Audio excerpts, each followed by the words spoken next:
Hi there guys, welcome back to our YouTube channel. So if you haven't already, please like, subscribe, hit the follow button. It really helps the growth of the channel. Also, we have a community full of like-minded individuals, like the 1% Club essentially is what we call it. It's on school.com. If you go on school.com/agame, all the links will be below so you can click on them at any point during the video and join our community. We'd love to see you in there.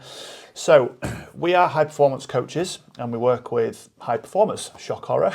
So essentially anybody that wants to better themselves in my mind is a high performer. So the thing that we have in common as people is we have our thoughts, we have our labels, we have our beliefs, we have our actions, and we have our results. We're going to be unpacking that a little bit today.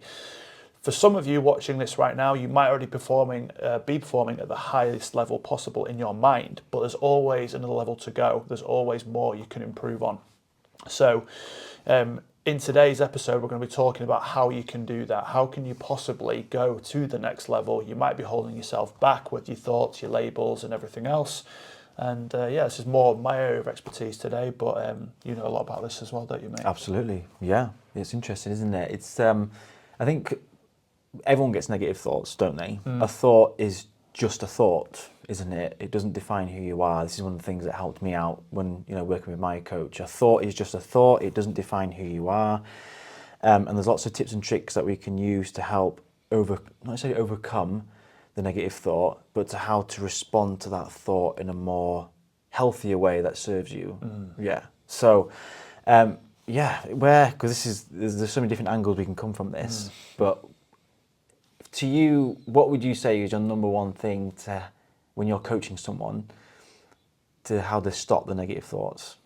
Because that's a common question, isn't it? Like, how do I stop the negative thinking? Yeah, well, you can't. So you have to allow the thought to be present and you can observe it, but you don't have to judge it. It's the same with people. Yeah. If you observe someone that's got purple hair and covered in tattoos and they might look a bit different to you, just observe but don't judge. You don't know that person. You've got no idea about who they are and how they've got to where they are in life and all that stuff. So just observe it. Oh, okay. They look different to me. Cool. I'll move on. Yeah. But when we sit with our thoughts, this is why I think so many people have a hard time when it comes to meditation, because we don't practice solitude. We are addicted to our phones and to social media and to watching TV and all that stuff. So allow the thoughts be there. Cool. So let's say you have got a big job interview coming up and you're not sure whether you should push for it or whether you're deserving of the outcome. So the thought is, I'm going to completely mess this up. Okay, that's the thought. No problem. Then people label it. So they label the thought. Oh, I'm always so negative, aren't I? Straight away, that's judgment, right? But after a while, your label then becomes a belief system. And we always look for evidence to back up the belief because we don't want to lie to ourselves. But when you're looking for evidence, it's not also necessarily true, is it? No, but you'll find evidence to say it is. To say it is, yeah. So you start to make up another thought. Correct. Yeah. So for example, I'm going to go massively down old stereotypes that we used to hear as kids. Yep. From men and what have you. It'd be like, oh, women can't drive, right? That might be the belief that people have. So then you go into a car park, and if you look for examples where women can't drive, you'll find loads of them. But you'll also find examples of where men can't drive. Yeah, of course. But your belief is women can't. So you'll look for it and go, told you. So if you have failed at something in the past, you then bring it forward into the present and say, oh, well, I can't do this interview because I once got rejected for the football team. Or remember when I thought I was going to do really well, then my partner ended the relationship. You've got evidence of perceived rejection. You've got evidence of not being good enough. So that's going to create the natural thought, and it's going to come in without you even knowing about it. What happens then is once it becomes a belief of, yeah, I am just lacking in confidence, or I am not good enough, I don't deserve to be happy, whatever, you then start to act like that. So you become petulant, you become a bit needy, you become like in the sort of victimhood, woe is me mindset. Bad things always happen to me. I'm undeserving. I can't create happiness for myself. So that's what your actions become. So then you start to do things that don't align with who you want to be, Because everyone's got who they are today, who they actually are. They've got how they perceive that they are, and they've got how they want to be. Yeah. Right?